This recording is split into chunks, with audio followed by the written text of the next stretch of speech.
possibility that once stretched far beyond our keenest line of sight. Whatever we are left with becomes our reality. How in the hell does one even begin to change that? You can't change the past after all, right? Maybe. But if the past lives on in our mind, and as Plato points out, you can change your mind, then... However, I'm not going to blow a fairy tale up your bum here. In these pages, we'll lay out all the ways you can change your mind. Some will be simple, others will be challenging and difficult, and for some, seem impossible. The real conflict will not be the words in the book, but rather your willingness to absorb them and create a real mindset shift for yourself. Changing it will ultimately be up to you, but the choice to do so will be yours and yours alone.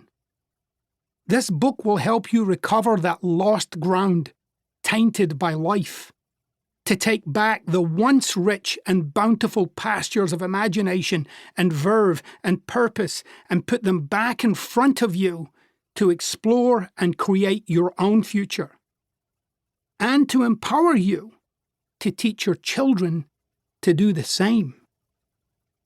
We are our choices. Jean-Paul Sartre.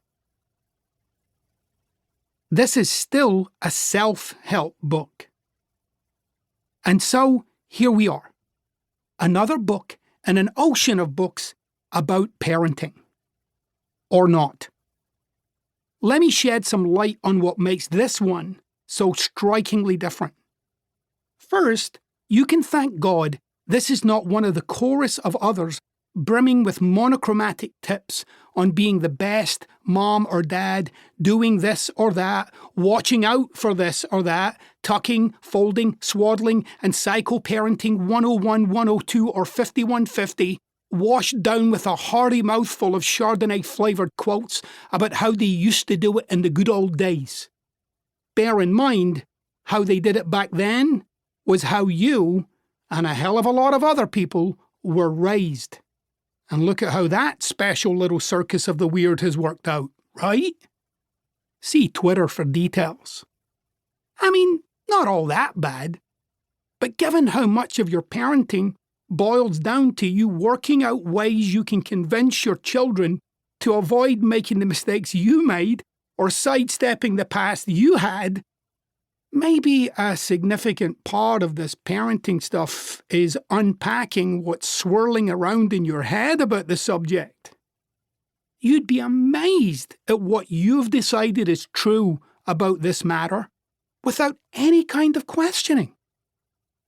In the domain of human affairs, you're often unable to take a new direction until you fully comprehend what has been driving you in the old one.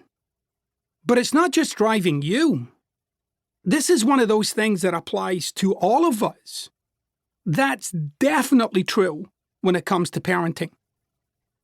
Breaking down the enigma of who is doing the job, rather than telling you how to do it, which is what makes most of the other parenting books completely useless, is what makes where we're starting here all the more interesting and ultimately useful.